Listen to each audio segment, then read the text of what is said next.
want to know how I know this country's gone to the fucking dogs? They're eating the dogs. No, not those dogs, you moronic mound of Big Mac sauce. I'm talking about the proverbial dogs of this country, the elite oligarchic billionaire class, who our outgoing president literally just had to warn people about at the same time that this shitbag was talking about how his top priority as Trump's treasury pick is screwing over the poor and enriching the rich. I want to warn the country of some things that give me great concern. Today, an oligarchy is taking shape in America of extreme wealth, power, and influence that literally threatens our entire democracy, our basic rights and freedoms, and a fair shot for everyone to get ahead. And one of said oligarchy's very own just sat in front of a mostly docile and geriatric group of senatorial sycophants and teat sucklers who'd rather listen to a billionaire tell them how much billionaires need more of Trump's tax cuts than give money to wildfire victims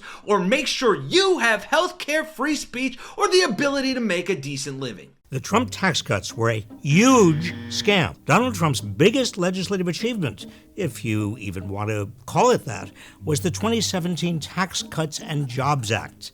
The law permanently slashed corporate taxes and temporarily cut income taxes, mostly for rich individuals, through the year 2025. The results were worse than I could have imagined. And while there were a handful of exceptions that we'll see, like Bernie Sanders, who basically told billionaire Scott Bessent to get Scott bent. Will you work with those of us who want to raise the federal minimum wage to a living wage to take millions of Americans out of poverty?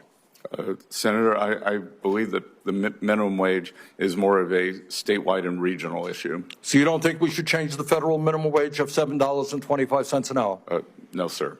Okay. Most of them sat there licking up his Reagan-esque reasoning for why there would be an economic disaster if we stopped screwing over the poor and middle class and enriching the already rich by removing their ability to piss on all of us with trickle-down economics. So let's see if we can wipe this shit-eating grin off the next billionaire to be in charge of your livelihood. And if you have even an ounce of fight left in you, I implore you to smash that like button and subscribe to the channel and support independent media not beholden to corporate interests and donors like Really American, because whether you are left, right, or God forbid libertarian, we are all getting screwed by the exact same rich elitist pricks. And it's about damn time we all recognize that fact and at least attempt to do something about it. Quick side note, I would never condone hitting someone, but I'd also be remiss not to point out what a punchable face this man has. So who is he? Well, President-elect Donald Trump's Treasury Secretary pick, a billionaire who has been accused of evading taxes, let that sink in, says that, quote, the most important economic issue of the day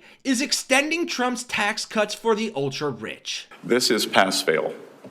That if we do not fix these tax cuts, if we do not renew and extend, then we will be facing an economic calamity. Bessent is an investor, political donor, and a hedge fund manager. He is a former partner at Soros Fund Management, liberal philanthropist George Soros' investment firm. Starting to see how it's not a left or right thing to screw the non-rich? Nevertheless, Bessent is a MAGA darling and is expected to be confirmed by the Senate. And as he sees it, he believes that President Trump has a generational opportunity to unleash a new economic golden age, similar to Trump's golden toilet or the golden showers he enjoys, allegedly, that will create more jobs, wealth, and prosperity for all Americans, he said. Though notably, by all Americans, he means billionaires. Because he then added we must make permanent the 2017 Tax Cuts and Jobs Act. And when asked about whether he would renew Trump's tax breaks for billionaires and corporations, he called them the most important economic issue today. More on how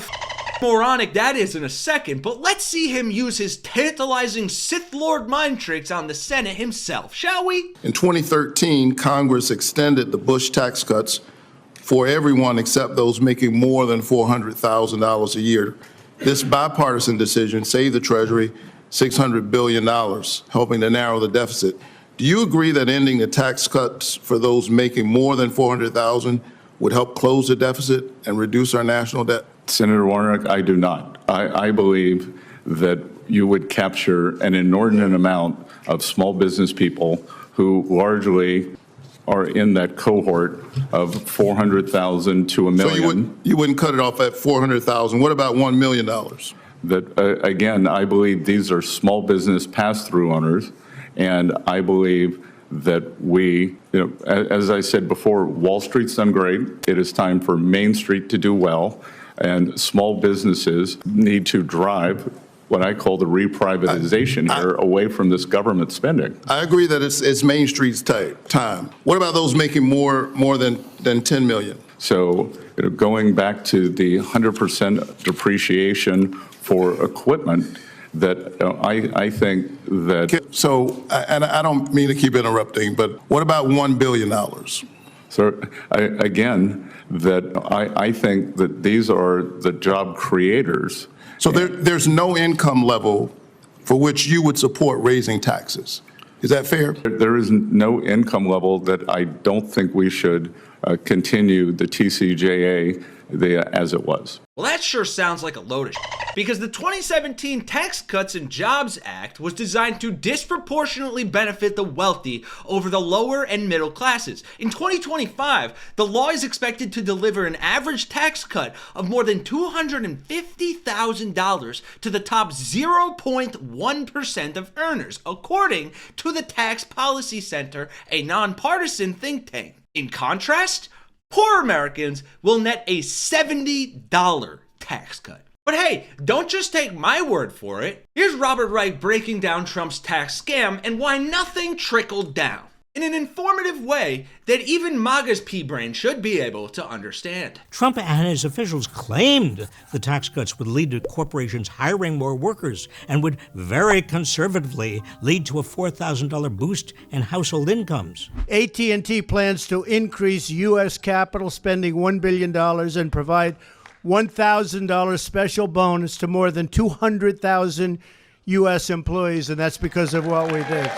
What actually happened in the years since? In AT&T's case, the company saw its overall federal tax bill drop by 81%. It spent 31 times more on dividends and stock buybacks to enrich wealthy shareholders than it paid in taxes. Meanwhile, it slashed over 40,000 jobs. That was par for the course with Trump's tax cuts.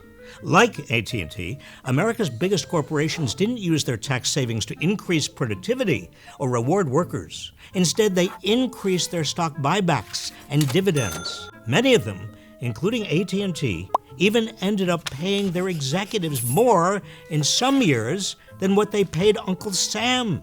Those executives, along with other high earners, then got to keep more of their earnings because Trump's tax cuts for individuals were heavily skewed toward the rich.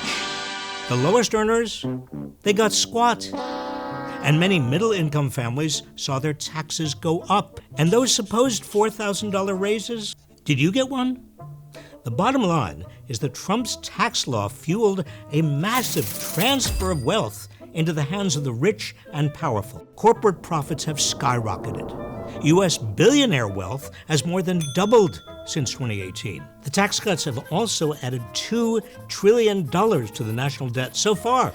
But that hasn't stopped Trump and the so-called party of fiscal responsibility from doubling down on renewing them. You're rich as hell. We're going to give you tax cuts? This would cost $4.6 trillion over the next decade, more than double the cost of the original tax cuts. Trump has also threatened to lower the corporate tax rate even further, from 21% to 15%, which would cost another $1 trillion.